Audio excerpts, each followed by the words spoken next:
नमस्कार, जय हिंद, वंदे मातरम। दोस्तों, स्वागत है आप सभी का गुरुजी वर्ल्ड एग्जाम स्टडी प्लेटफॉर्म में। राष्ट्र हित में शिक्षा, this is Dheeraj Dwivedi from Guruji world. Super fast में आज हिंदी टॉप 70 क्वेश्चंस यानी 70 क्वेश्चंस ऐसे देखेंगे जो पूरे सभी चैप्टर को कवर करेंगे। और हर शेर शेरनी के माता पिता को मेरा जय हिंद, इनकलाब जिंदाबाद। उम्मीद यह करेंगे आप और आपका परिवार बहुत जबरदस्त और उम्दा होगा। पहला क्वेश्चन बिना रुके, हर क्वेश्चंस के लिए टर्म एंड कंडीशन बता देते हैं कि आपको मात्र 5 सेकंड का समय मिलेगा और इन 70 क्वेश्चन को देख लेना। जोश जोश में हम वीडियो को स्टार्ट करते हैं और एंड तक ले ही नहीं जा पाते। तो चलिए आज देखेंगे आपका स्कोर, क्या आप 70 में 30 क्वेश्चन कर पा रहे हो।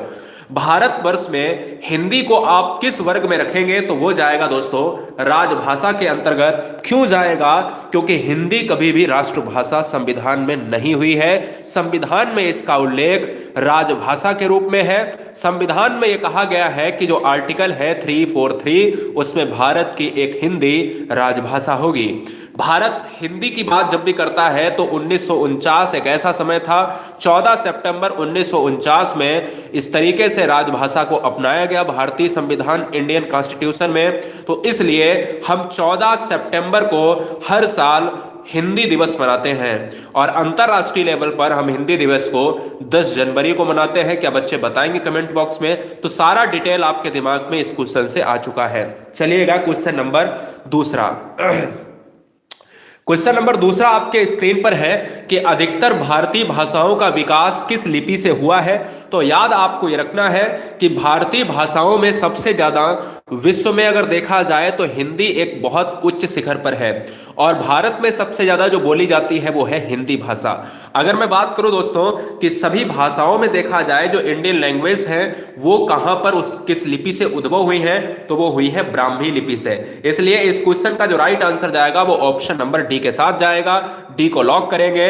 अगला क्वेश्चन आपके स्क्रीन पर है क्वेश्चन नंबर 3। 5 क्वेश्चन स्टार्टिंग के पूरे साहित्य के क्वेश्चन हैं। जिस तरीके से हम लिपि, ब्राह्मी लिपि, भारत में राजभाषा, इस तरीके के क्वेश्चन हमने स्टार्टिंग में लिए। देखिए हिंदी भाषा किस लिपि में लिखी जाती है तो सभी बच्चों को पता है कि देवनागरी लिपि में लिखी जाती है। और अगर मैं कह दूं कि पंजाबी भाषा किस में लिखी जाती है तो पंजाबी भाषा लिखी जाती है गुरुमुखी लिपि में लिखी जाती है।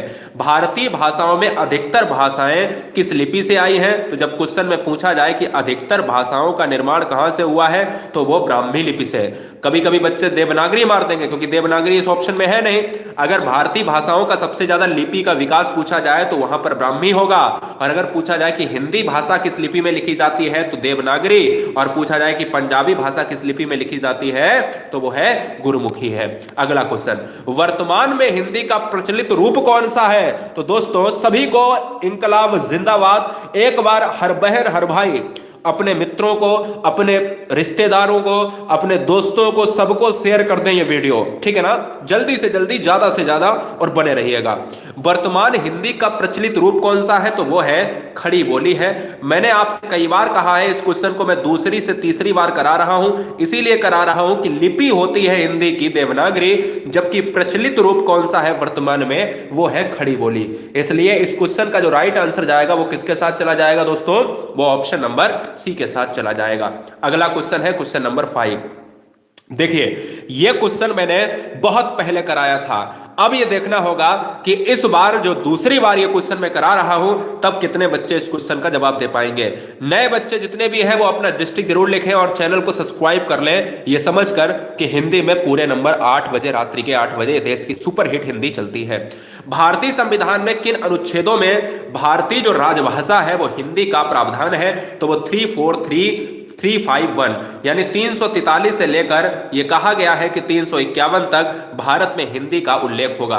साथ ही साथ हिंदी का उल्लेख तो है लेकिन ये 343 में ये क्या कहता है? 343 में कहता है कि भारत में एक राजभाषा होगी जिसका नाम हिंदी है। अगला क्वेश्चन, क्वेश्चन नंबर 6 है। क्या चैप्टर पूछ रहा है? समाज से लिया है, ध्यान दीजिएगा। और क्वेश्चन नंबर 6 में आपसे पूछ रहा है कि निम्नलिखित में द्वंद्व समास का उदाहरण बताइए। देखिए, सभी में उत्तम, शोक से व्याकुल, वीर पुरुष, है ना। तो इस तरीके के ये सभी समास द्वंद्व समास नहीं है। हम कहेंगे या तो तत्पुरुष है या तो कर्मधारय है। लेकिन द्वंद्व समास में देखिए विलोम शब्द भी है, योजक चिन्ह भी आया है और की विभक्ति भी आ रही है कि पाप और पुण्य। जब और की विभक्ति है तो पाप और पुण्य में ऑप्शन नंबर डी लॉक हो जाएगा। और द्वंद्व समास से एक और क्वेश्चन बनता है कि ऐसा कौन सा समास है कि जिसमें दोनों पद प्रधान होते हैं। दोनों पद प्रधान दोस्तों होते हैं, वो दोस्तों कौन सा समास होता है? द्वंद्व समास होता है। हिंदी में समास के कितने भेद होते हैं? तो हिंदी में समास के जो भेद होते हैं वो दोस्तों कितने होते हैं? 6 प्रकार के होते हैं। चैनल को सब्सक्राइब करें तार ठोक कर। अगला क्वेश्चन, क्वेश्चन नंबर 7 एक बेहतरीन कॉन्सेप्ट के साथ। देखिए 7 कह रहा है कि ए ओ औ। एक क्वेश्चन आपसे पूछ सकता है कि आ, छोटी ई और छोटा ऊ। एक क्वेश्चन आपसे ये पूछ सकता है कि बड़ा आ, बड़ी ई और बड़ा, यहां पर क्या हो जाएगा? बड़ा ऊ पूछ सकता है, ठीक है ना। तो आपको क्या याद रखना है? यहां पर मैं छोटा ऊ लिख देता हूं, यहां पर क्या है? मैं छोटा ऊ लिख देता हूं। दूसरे में क्या है? दूसरे में क्या है देखिएगा, दूसरे में क्या पूछ सकता है कि एक तो बड़ा आ हो सकता है, एक बड़ी ई हो सकती है, एक बड़ा ऊ हो सकता है। और तीसरे में दोस्तों उल्टा हो जाएगा, ए ओ और औ। अब ध्यान दीजिएगा, इन चारों तीनों से अगर पूछा जाता है तो ये हृस्व स्वर में आ जाएंगे। क्या ये हृस्व स्वर में आ जाएंगे? ये दीर्घ में आ जाएंगे। ये है तो दीर्घ के ही ये दोनों रूप, लेकिन दीर्घ में भी एक पार्ट छुपा होता है संयुक्त स्वर। तो नीचे वाले किस में आ जाएंगे? संयुक्त स्वर में आ जाएंगे। तो हमेशा याद रखिएगा कि यह वाले जो हमेशा होते हैं ये संयुक्त स्वर के अंतर्गत आते हैं। और जो आपका ओम होता है, ओम, ये किस में आता है? ये आ जाएगा प्लुत स्वर में आ जाएगा। किस में आ जाएगा? प्लुत स्वर में आ जाएगा, जहां पर सभी से ज्यादा समय लगता है, बोलने में ज्यादा समय, बोलने में ज्यादा दम, वो ओम यहां पर बेहतरीन लॉजिक के साथ प्लुत स्वर हो जाएगा। फिलहाल इस क्वेश्चन का जो राइट आंसर जाएगा वो उसी के साथ। हिंदी में स्वरों की बात हुई है तो स्वर स्वतंत्र होते हैं, इनकी संख्या 11 है। और व्यंजन की बात हुई है तो व्यंजन स्वरों की सहायता से इनकी संख्या 33 है। अगला क्वेश्चन, गर्व करना विकल्पों में दिए गए मुहावरे का सबसे बढ़िया अर्थ क्या होगा? यानी गर्व करना, अगर गर्व करना घमंड आ गया है तो बताइए कौन सा ऑप्शन सबसे बढ़िया होगा? क्या बात है। देखिए अगर गर्व करना है तो दिन काटना नहीं। दिन काटने का मतलब होता है कि बहुत ज्यादा विपत्ति है। ओले पड़ना, ओले पड़ने का मतलब होता है हानि हो जाना। अब डींग हाँकना यानी फालतू का एकदम से तिल का ताड़ बनाना। और मैं कह सकता हूं कि यहां पर भी नहीं हो सकता। तो ऐंठ कर चलने का मतलब है कि वो तो ऐंठ कर चल रहा है, मतलब यहां पर ऑप्शन नंबर किसके साथ? डी के साथ लॉक हो जाएगा। यही गर्व और घमंड का सबसे बेहतरीन उदाहरण है। अगला क्वेश्चन, अंतस्थ व्यंजन कितने प्रकार के होते हैं? हिंदी में दोस्तों अंतस्थ व्यंजन कितने प्रकार के होते हैं? कमेंट किया जाए। यहां पर देखिए लॉजिक के साथ अगर मैं आपसे पूछूं कि अंतस्थ व्यंजन कितने होते हैं और क्या है, अंतस्थ व्यंजन की जब भी बात की जाती है तो वो 4 होते हैं। और 4 में एक आपका आता है या, एक आपका आता है रा, एक आपका आता है ला दोस्तों, और एक आपका आता है बा आता है। तो हम ये कह सकते हैं कि इनकी संख्या कितनी होती है? 4 होती है। इसलिए इस क्वेश्चन का जो right answer option number C सबसे बढ़िया बैठ सकता है। कोई बच्चे को समस्या, कोई दिक्कत, कोई डाउट नहीं होना चाहिए। क्वेश्चन नंबर 10, सेवा सत्कार से आदर बढ़ता है। चैप्टर हर सभी मिलेंगे। हर बहन हर भाई का स्वागत है राष्ट्रहित में। ये शिक्षा रोजाना आप सभी देखते हो, देश की नंबर 1 हिंदी राष्ट्रहित में, रोज रात 8 बजे। सेवा सत्कार से आदर बढ़ता है, रेखांकित में कौन सा कारक होगा? तो मुझे ये बताओ कि इसमें जो विभक्ति है, क्या इसमें जो विभक्ति है वो किसमें, यानी उसमें विभक्ति है वो क्या यूज हुई है? वो दोस्तों यूज हुई है, वो से यूज हुई है, ठीक है ना। और अगर से यूज हुई है तो से का मतलब हो सकता है या तो अपादान और या तो करण, ठीक है ना, या तो करण। तो यहां पर देखो क्या अलगाव हो रहा है। अलगाव होगा तो तुरंत अपादान लगा दूंगा, और अगर साधन होगा तो कर्ण लगा दूंगा। सेवा सत्कार से आदर बढ़ता है, तो आदर कैसे बढ़ रहा है? साधन क्या है? साधन दोस्तों यहां पर है सेवा सत्कार है, ध्यान दीजिएगा।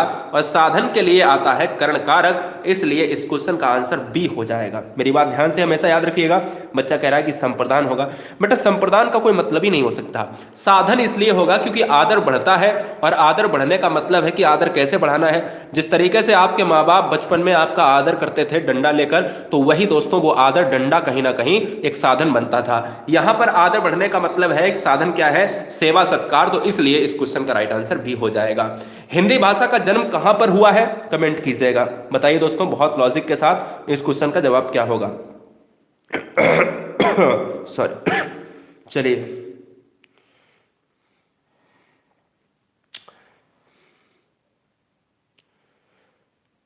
चलिए भैया बताइए।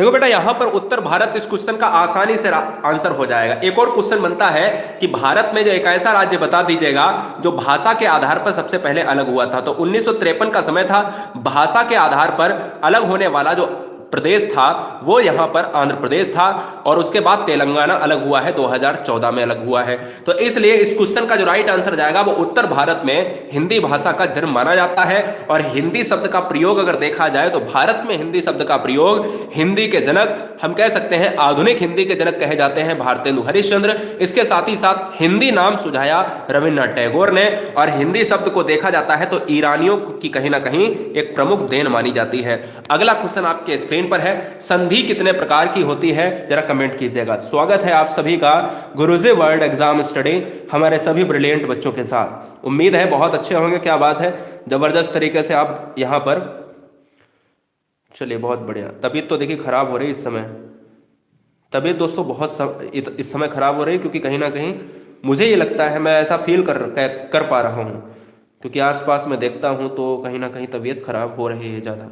क्वेश्चन नंबर 12 देखिए, आप स्वस्थ रहेगा। 12 आंसर क्या होगा, इस क्वेश्चन का राइट आंसर 3 हो जाएगा। क्यों हो जाएगा, क्योंकि संधि कहीं ना कहीं कितने प्रकार की होती हैं, 3 प्रकार की होती हैं। एक आपकी स्वर संधि होती है, एक आपकी व्यंजन संधि होती है, क्या एक आपकी व्यंजन होती है, और एक आपकी क्या होती है, एक होती है विसर्ग संधि होती है। ठीक है ना, ये आपको याद रखना है। इसलिए इस क्वेश्चन का आंसर ऑप्शन नंबर सी के साथ चला जाएगा। चलेंगे क्वेश्चन नंबर नेक्स्ट की तरफ। अगला क्वेश्चन है 13 नंबर। बताइए दोस्तों क्या आंसर होगा। चलिए बताइए दोस्तों यहां पर आंसर क्या होगा, कमेंट कीजिएगा। हाँ बिल्कुल है भैया, आपके लिए है। देखिए ये मत पूछा करो कि क्या सर मेरे लिए क्लास है। अरे भाई साहब ये बताओ, हर शेर हर शेरनी, ये दिमाग से सोचो, आप बहुत ब्रिलियंट बच्चे हो, कि आप ये कह सकते हो कि क्या कोई भी नियम आपकी परीक्षा में चेंज हो जाएगा, व्याकरण का कोई भी रूल आपकी परीक्षा में चेंज हो जाएगा। हम 0 से शिखर पढ़ रहे हैं और सभी बच्चे आपकी कैटेगरी के हैं, और सभी बच्चे अगर आपकी कैटेगरी के हैं तो यही बच्चे टॉप करेंगे और आप भी उन्हीं में शामिल होंगे। अगला नंबर आपकी टॉपर लिस्ट में होना चाहिए, सिंपल सी बात ये। फिर ये मत कहना कि हम तो वही किताब पढ़ेंगे जिसमें ये लिखा होगा कि ये तो उसी के लिए है। अरे यही तो मात खा जाते हैं बच्चे। हमें पूरा पढ़ना है, हमें ये नहीं पढ़ना है कि भाई शॉर्टकट नहीं अपनाना है। ठीक है ना। संस्कृत के 4 अध्याय के रचनाकार कौन है, तो संस्कृत के 4 अध्याय, एक उर्वशी, ठीक है ना, ये किसने लिखा है, उर्वशी की बात अगर मैं करूं। उसके बाद एक और बहुत इंपॉर्टेंट है रश्मिरथी, ये क्वेश्चन आ सकता है, मैं तीनों क्वेश्चन बता रहा हूं।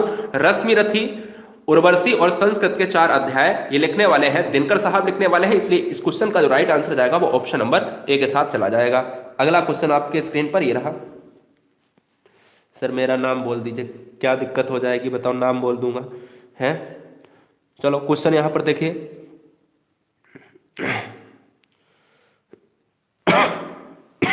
सॉरी, क्वेश्चन नंबर नेक्स्ट आपके स्क्रीन पर है, गोल इनमें से कौन सा विशेषण है। भैया जी गोल क्या है, अगर रोटी है, आपकी मम्मी की जो रोटी है वो है गोल, है ना। तो अगर मम्मी की रोटी गोल है तो मैं ये कह सकता हूं कि रोटी की विशेषता क्या है, ये गोल है। तो एक बात क्लियर हो गई कि ये विशेषण है। अब ये गोल कैसा है, ये गोल जो है उस रोटी का गुण हो जाएगा। इसलिए इस क्वेश्चन का right answer option number C चला जाएगा। अगला क्वेश्चन आपके स्क्रीन पर है, बसपा पार्टी का चुनावी झंडा नीला है। इस वाक्य में नीला झंडा एक शब्द यूज हुआ है या झंडा नीला, तो ये बताओ कि नीला झंडा में समास क्या होगा। बताइए दोस्तों आंसर क्या होगा, लॉक किया जाए। हर शेर हर शेरनी बताएंगे क्वेश्चन नंबर 15 का आंसर क्या होगा। 15 का आंसर क्या होगा बच्चे, यहां पर आंसर आपको बताना ही पड़ेगा। देखिए बसपा पार्टी का चुनावी झंडा नीला है, इस वाक्य में नीला झंडा एक शब्द यूज हुआ है। नीला झंडा में समास कौन सा होगा। नीला झंडा एक ऐसा समास है जिसमें विशेषता बताई जा रही है, कर्मधारय हो जाएगा, क्योंकि झंडा कैसा है नीला। अगर मैं आपसे एक और हमेशा पूछता हूं कि भाई बताओ कि काली मिर्च है, तो इसमें कौन सा समास होगा। मिर्च दोस्तों काली है, एक विशेषता है कि काली है, नीली है, पीली है।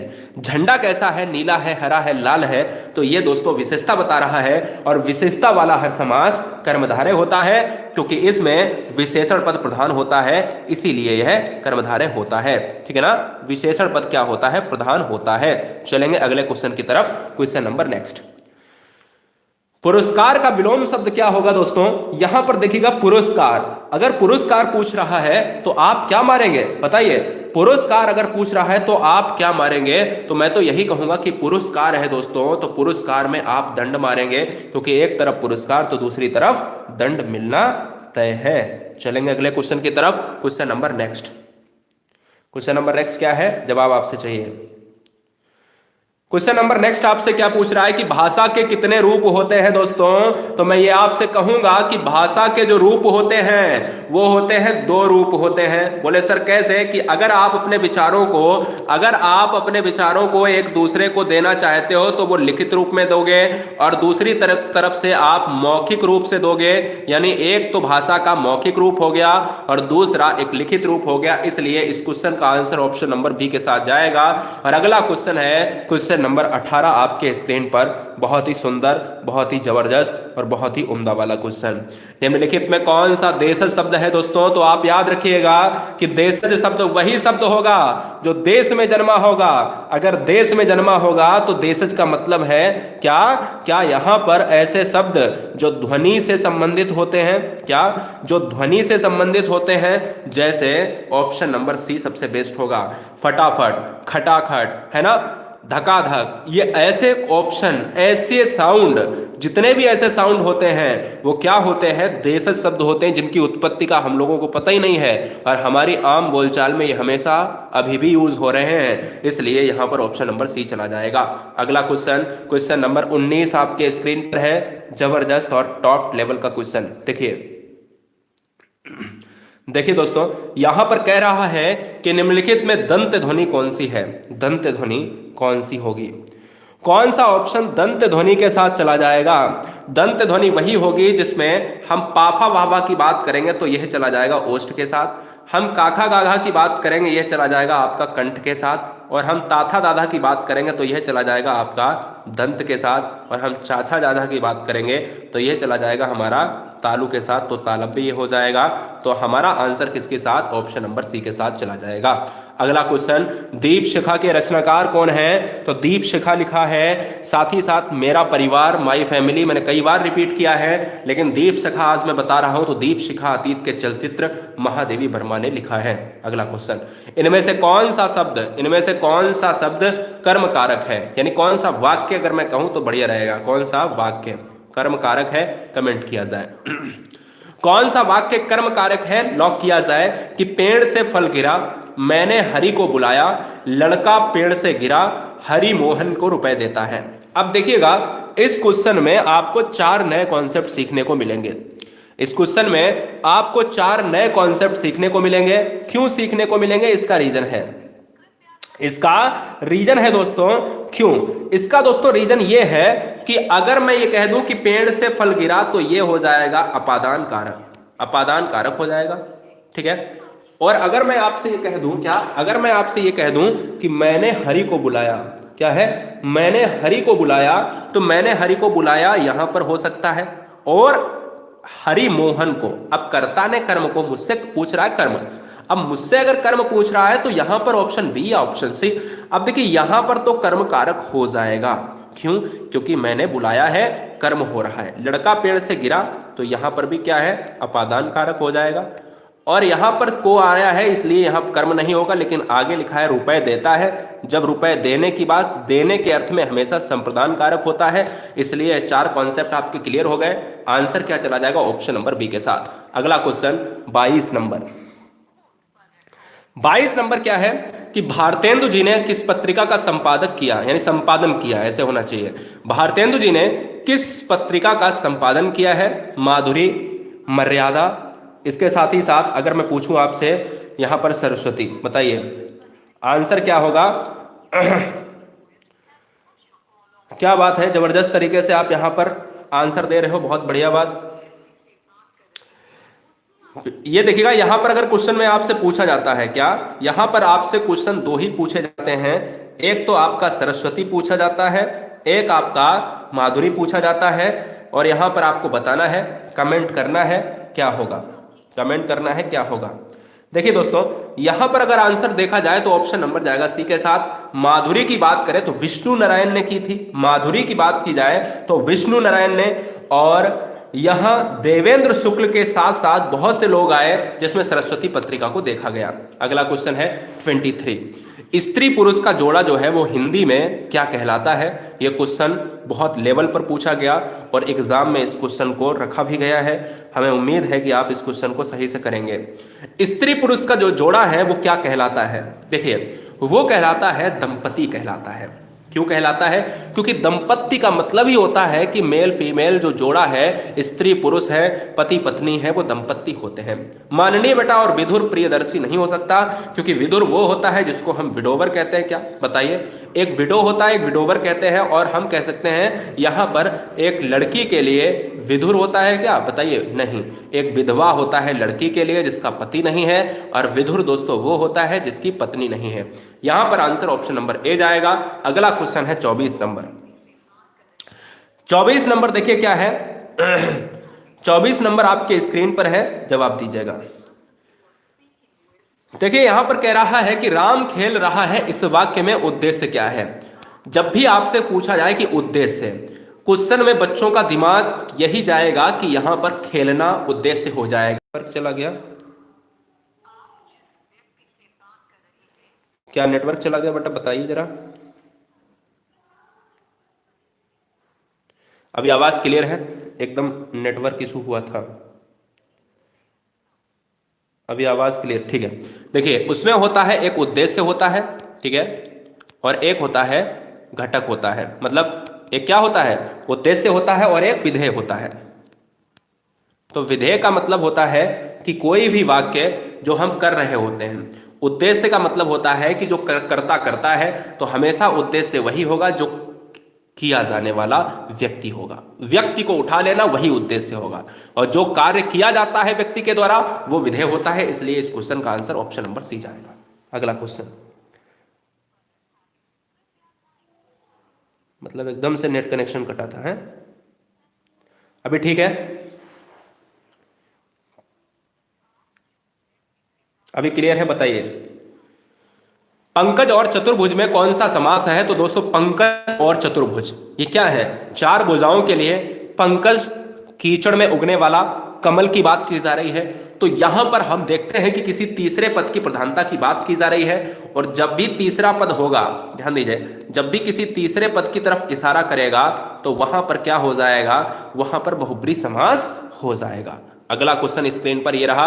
हिंदी साहित्य के आरंभिक काल को आचार्य रामचंद्र शुक्ल जी ने क्या कहा है दोस्तों? तो हमेशा आपको याद रखना है कि आचार्य रामचंद्र शुक्ल जी ने हिंदी आरंभिक साहित्य को, आरंभिक काल को वीर गाथा काल कहा है। इस क्वेश्चन को याद कर लीजिएगा, वेरी वेरी मोस्ट इंपॉर्टेंट है। पॉइंट को नोट किया जाए, और क्वेश्चन कई बार एग्जाम में ये ट्रेंड हुआ है।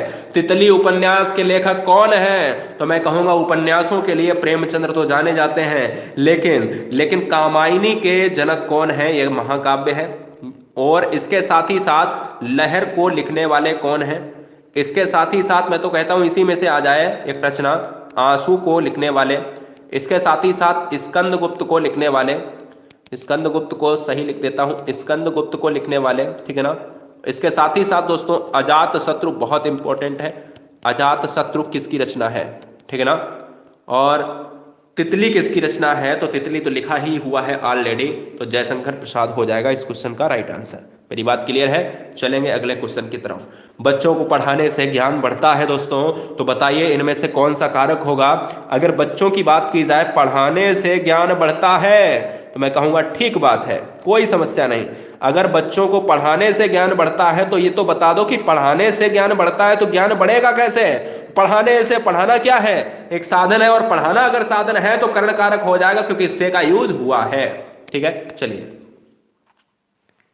उर्दू का उपसर्ग कौन सा है? उन है, क्षय है, बे है, बिन है। बताइए।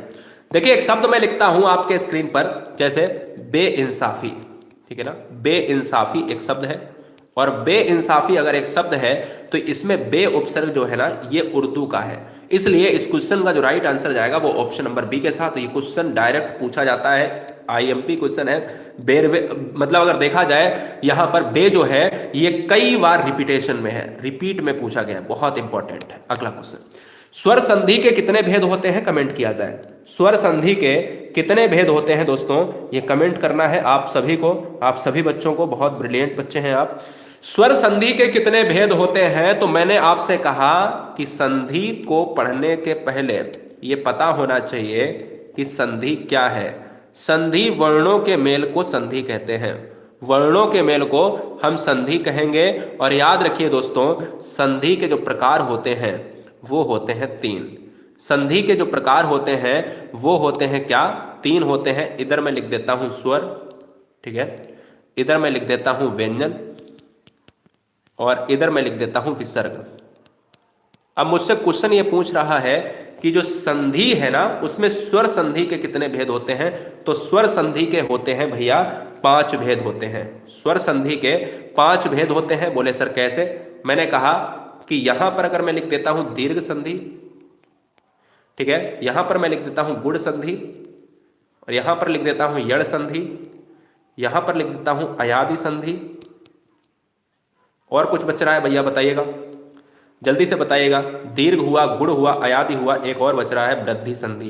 तो मतलब 5 हो गए। तो इसलिए जो 3 बच्चे मारे हैं वो उनका आंसर गलत हो गया है, उनका आंसर गलत हो गया है। यहां पर जो आंसर जाएगा वो ऑप्शन नंबर सी के साथ चला जाएगा, यानी 5 के साथ चला जाएगा।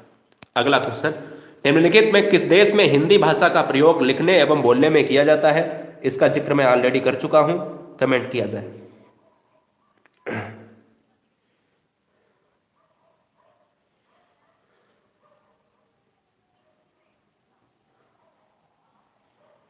चलिए भैया बताइए।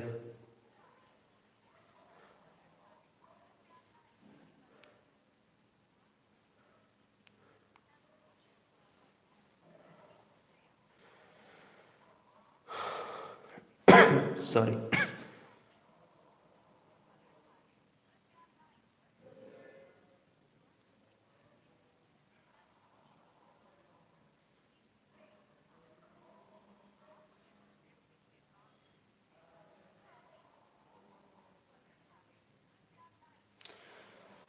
निम्नलिखित में किस देश में हिंदी भाषा का प्रयोग किया जाता है, तो मॉरिशस में किया जाता है। अगला क्वेश्चन है, तुलसीदास किसकी कविता है, बताइए। तुलसीदास किसकी कविता है, कमेंट किया जाए। तो दोस्तों अगर मैं बात करता हूं इस क्वेश्चन का राइट आंसर क्या होगा, तुलसीदास स्वयं ने नहीं लिखी है, जबकि ये क्वेश्चन का राइट आंसर जाएगा निराला के साथ। तुलसीदास एक कृति है, सूर्यकांत त्रिपाठी निराला ने लिखी है। सूर्यकांत त्रिपाठी निराला को कहा जाता है हिंदी का महाप्राण कहा जाता है।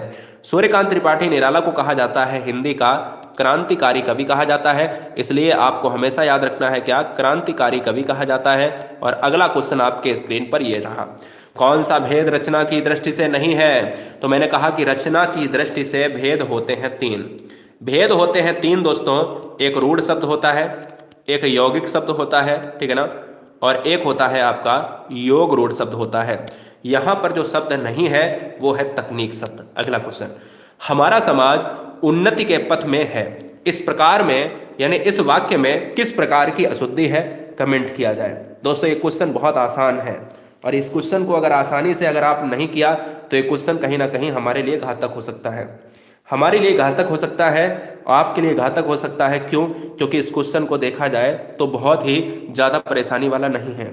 यहाँ पर आंसर ऑप्शन नंबर सी जाएगा। क्यों जाएगा? क्योंकि हमारा समाज उन्नति के पथ पर है, पर होना चाहिए, यहाँ पर में लगा है, और ये में और पर किसका अर्थ होता है, ये विभक्ति होती है, और विभक्ति किस में आएगी, ये परसर्ग में आएगी या कारक में आएगी। और दोस्तों में और पर का कहीं ना कहीं आपने कारक सुना होगा, जिसमें आप आधार का बोध कराते हो, अधिकरण कारक की बात करते हो। इसलिए इस क्वेश्चन का right answer option number C जाएगा, है ना। चलिए बहुत सुंदर। अगला क्वेश्चन, कौन सा शब्द योग रूढ़ नहीं है दोस्तों? योग रूढ़ का मतलब समझते हो कि दुनिया के सभी शब्द अगर बहुब्री समास हैं तो वो योग रूढ़ होंगे। दुनिया के सभी शब्द अगर बहुब्री समास हैं तो वो योग रूढ़ होंगे। कमेंट कीजिएगा। दिखा नहीं सर कारक, अरे क्यों नहीं दिखा भाई? क्वेश्चन आपके स्क्रीन पर है, आपके स्क्रीन पर ही सारे क्वेश्चन रहेंगे, ठीक है। कौन सा शब्द योग रूढ़ नहीं है? पंकज की बात अगर की जाए तो पंकज योग रूढ़ है, यानी पानी में उगने वाला कमल योग रूढ़ है, यानी बहुब्री है। 10 सिर है, बहुब्री है तो योग रूढ़ भी है। त्रिनेत्र 3 नेत्र है, हम कह सकते हैं महाकाल को, तो योग रूढ़ है, बहुब्री भी है। आंसर जाएगा ऑप्शन नंबर सी। ये क्या है? ये दोस्तों रूढ़ है, क्योंकि ये इसका संधि विच्छेद आप नहीं कर सकते हो। आंसर सी हो जाएगा, यही नहीं है। अगला, तक्षिब का विग्रह क्या होगा? तक्षिब का विग्रह क्या होगा? कमेंट कीजिएगा। तक्षिब का विग्रह क्या होगा दोस्तों? तच धन शिव बराबर तक्षिब, तच धन शिव बराबर तक्षिब, ये तच धन शिव बराबर तक्षिब ये होगा। तो जरा कमेंट कीजिएगा आंसर क्या होगा, बताइए।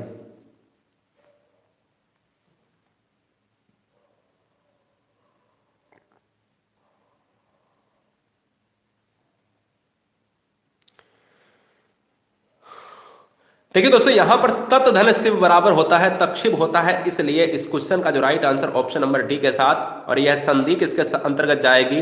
व्यंजन संधि के अंतर्गत जाएगी। और संधियों के तीन भेद होते हैं, स्वर, व्यंजन और विसर्ग होते हैं, ऑलरेडी आपको बता चुका हूं।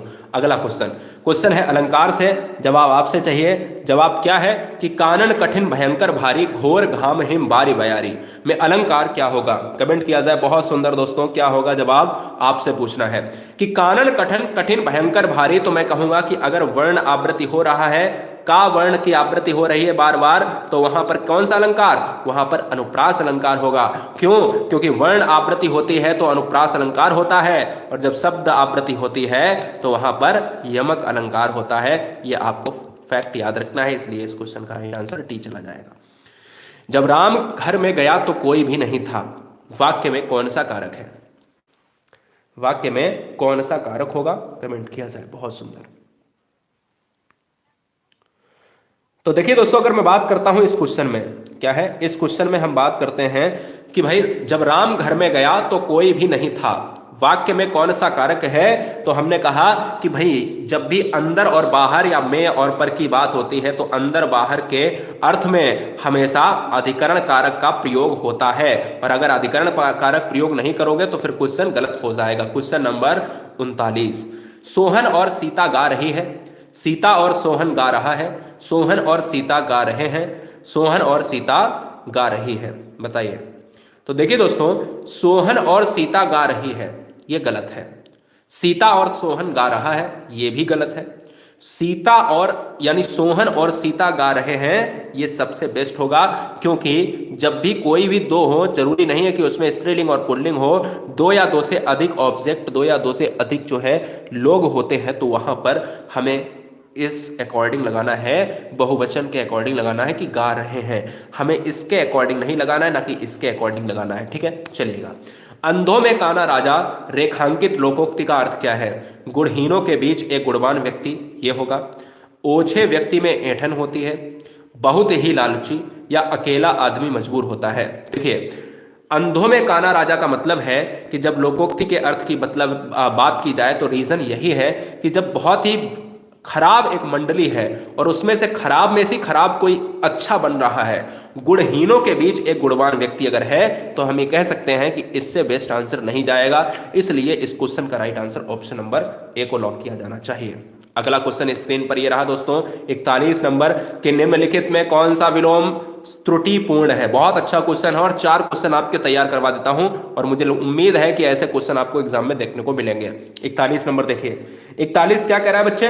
कह रहा है कि कौन सा ऐसा विलोम है जो गलत है, ऐसा युग्म आपको देखना है जो गलत है।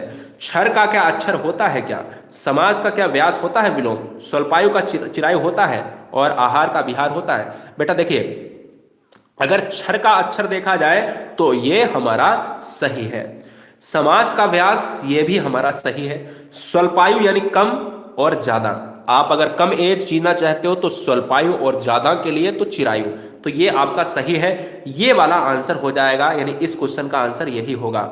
आहार का विहार इसलिए नहीं होगा क्योंकि आहार एक लेना और निराहार मतलब खाना ना लेना। आहार का मतलब होता है खाना, खाना आपने खाना खाया है, और इसका विलोम निराहार होगा, यानी जो खाना नहीं खाता। बिहार का मतलब बेटा कैसे कह सकते हैं? एक बिहार स्टेट है जो बिहार ये वाला है, और एक बिहार ये वाला होता है। इसका मतलब होता है कि आप घूमने के लिए जाते हैं, तो ये घूमना है, इसलिए इस क्वेश्चन का राइट आंसर दी जाएगा। तितली के लिए मैंने बता ही दिया है। तितली उपन्यास के लेखक कौन है? जयशंकर प्रसाद जी हैं, जो कामायनी को लिखने वाले हैं। अगला क्वेश्चन है, जिन शब्दों से क्रिया की विशेषता का बोध होता है, जिन शब्दों से क्रिया की विशेषता का बोध होता है उसे हम क्या कहेंगे? देखिए अगर क्वेश्चन में ये पूछा जाए कि संज्ञा किसे कहते हैं, तो संज्ञा क्या है, संज्ञा किसी भी पर्टिकुलर नाम की बात करता है। संज्ञा इज अ नेम ऑफ ए, यानी noun is a name of a person, place और थिंग वगैरह वगैरह आप कहते हो, जिसमें हिमालय आ जाता है, माउंट एवरेस्ट आ जाती है, किसी देश का नाम, किसी स्टेट का नाम, ठीक है। सर्वनाम क्या होता है, सर्वनाम होता है place of noun, place of noun की बात करता है जहां पर नाउन की जगह पर प्रयोग होता है। और विशेषण क्या होता है, नाउन एंड प्रोनाउन की जो विशेषता बताता है वो क्या होता है, एडजेक्टिव होता है, विशेषण होता है। और क्रिया विशेषण वो होता है जो क्रिया की विशेषता बताता है, ठीक है ना। राम धीरे धीरे चलता है तो उसमें धीरे धीरे क्रिया विशेषण है। चैनल को सब्सक्राइब कर लें। देश की नंबर 1 हिंदी आप रोज 8 बजे देखते हैं। हमारे और आपके बीच में एक घमासान युद्ध होता है। 44 नंबर, सॉरी, चलिए दोस्तों बात करेंगे क्वेश्चन नंबर 44। सभी बच्चे छत पर पतंगबाजी कर रहे हैं, तो ये बताइएगा अंदर, बाहर, ऊपर, नीचे क्या है। ये हमेशा ऑप्शन याद रखना, में आए, पर आए, अंदर की बात हो, मछली जल के अंदर है, मछली जल में है ना। ये क्या है, अंदर या बाहर या ऊपर या नीचे के संदर्भ में कोई भी वाक्य दिया गया हो तो वहां पर अधिकरण कारक लॉक होगा। अगला, छोटा ऊ और बड़ा ऊ के उच्चारण स्थान को देखा जाए तो वो कौन से ऑप्शंस की तरफ जाएंगे, बताएंगे दोस्तों। इस क्वेश्चन का जवाब क्या होगा सॉरी, देखिए दोस्तों, अगर यहां पर बात करेंगे इस क्वेश्चन का जवाब क्या होगा, वो जाएगा ऑप्शन नंबर सी के साथ। क्योंकि बिना ऊ और बड़े ऊ की बात करें, बिना ओठों के आप ये नहीं बोल सकते हो, मतलब हो ही नहीं सकता, पॉसिबल है ही नहीं। इस क्वेश्चन का जवाब ऑप्शन नंबर सी जाएगा। अगर आप उल्लू बोलोगे तो आप उल्लू को बोलने के लिए क्या है, आप उल्लू को बोलने के लिए अपने ओठों का इस्तेमाल करोगे। अगला क्वेश्चन, निम्नलिखित में कौन सा विकल्प ऐसा है जिसमें स्थायी भाव दिए गए हैं। ऐसा ऑप्शन आपको छांटना है जिसमें स्थायी भाव, सभी स्थायी भाव होने चाहिए। कंडीशन ये है कि स्थायी भाव आपको यहां पर देना है। बताइएगा, कमेंट कीजिएगा। बहुत सुंदर, बहुत सुंदर जवाब आपसे चाहिए, लॉक किया जाए। दोस्तों यहां पर अगर देखा जाए इस क्वेश्चन में, तो आप ये कह सकते हो कि निम्नलिखित में विकल्प में स्थायी भाव निर्वेद, आलस्य, ग्लानि, ये गलत है। चिंता गलत है। रति, शोक, उत्साह, भय, उत्प्रेक्षा, प्रदीप, सोरठा, ये गलत है। श्रृंगार, ये तो रस है दोस्तों, ये यहाँ पर क्या है, तो ऑप्शन क्या जाएगा, ऑप्शन नंबर बी के साथ जाएगा। रति आप जानते हो प्रेम की बात, शोक, उत्साह वीर होते हैं, और भय आप सभी जानते हो। तो सिंपल सी बात है, ऑप्शन जाएगा भाई बी के साथ। अगला क्वेश्चन है 47, आनंद कादंबरी, इसको नोट कर लीजिएगा। आनंद कादंबरी जो है इसके रचनाकार कौन है, यानी संपादक कौन है, ऐसे बोला, संपादक कौन है कमेंट किया जाए। बहुत सुंदर, संपादक कौन है कमेंट किया जाए। दोस्तों इस क्वेश्चन का जो जवाब जाएगा वो जाएगा, इस क्वेश्चन को तुरंत नोट किया जाए, स्क्रीनशॉट लिया जाए, very very most important fact के साथ। बद्री नारायण चौधरी प्रेमघन, बद्री नारायण चौधरी प्रेमघन, इस क्वेश्चन का जवाब ऑप्शन नंबर सी लॉक होगा। अगला क्वेश्चन, किस कारक में सर्वनाम संबंधों का प्रयोग नहीं होता है, यानी सर्वनाम शब्दों का प्रयोग अगर नहीं होता है, तो अगर देखा जाए तो सर्वनाम शब्दों का प्रयोग संबोधन कारक में नहीं होता है। संबोधन कारक को इस तरीके से डिनोट किया जाता है। और हिंदी में अगर क्वेश्चन में पूछा जाए कि कारक को किस नाम से जानते हैं, कारक को दोस्तों परसर्ग के नाम से जानते हैं। और कारक के कितने भेद होते हैं, तो कारक होते हैं हिंदी में 8 प्रकार के। अगला क्वेश्चन, इस क्वेश्चन को देखिएगा और जवाब दीजिएगा कि इस क्वेश्चन का राइट आंसर क्या होगा, कमेंट कीजिएगा। बहुत सुंदर, क्या बात है, जवाब दीजिएगा सॉरी। देखिए दोस्तों इस क्वेश्चन का जवाब क्या होगा, ऑप्शन नंबर जाएगा भैया नासिका के साथ, क्योंकि इसको नासिका के ही द्वारा बोला जाएगा, इसको नासिका के द्वारा बोला जाएगा, इसको नासिका के द्वारा बोला जाएगा, है ना। बहुत सी चीजें हैं, आपने 5 देखे होंगे कि भाई चाछा जाझा इंग्या होता है, टाठा डाढ़ा वहाँ होता है, ताथा दाधा ना होता है, पाफा वावा माँ होता है ना। तो इस तरीके से जब हम देखते हैं तो वो हमारे नासिक के होते हैं और अनुनासिक होते हैं। मुख्यमंत्री जी के द्वारा निर्धनों को सहयोग की राशि दी गई है। कर्ता कारक, करण कारक, अपादान कारक या फिर संबंध कारक, बताइए आंसर क्या होगा, कमेंट कीजिएगा। बहुत सुंदर, क्या बात है, जवाब दीजिएगा। बहुत सुंदर,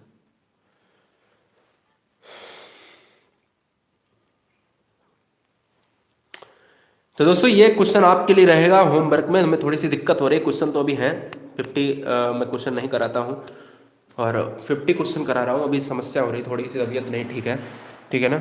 इस वीडियो को हम एंड करेंगे यहाँ पर, और कल आपके लिए एक मैराथन, महामैराथन के लिए हम रात में वर्क करेंगे, और कल के लिए आपके लिए बहुत अच्छा दिन होना चाहिए। आपका दिन बहुत अच्छा होना चाहिए। इसलिए सभी बहन, जितने भी बच्चे हमारे हैं, सभी बहन एवं भाई हमारे गुरुजी वर्ल्ड एग्जाम स्टडी प्लेटफॉर्म पर हैं। वह हमारी बेहतरीन आवाज़ के लिए और हमारे बेहतरीन कंटेंट के लिए जाने जाते हैं, और हम आपको जानते हैं ब्रिलियंट बच्चों की तरह। इसलिए इस प्लेटफॉर्म को डूबने मत देना, और उम्मीद ये करेंगे कि कहीं ना कहीं सॉरी, उम्मीद हम ये करेंगे कि अच्छा स्कोर आप खड़ा करेंगे। चलिए, कैसे हैं आप, ये भी हमें कमेंट कर दीजिएगा। बहुत बढ़िया, चलिए, बहुत सुंदर।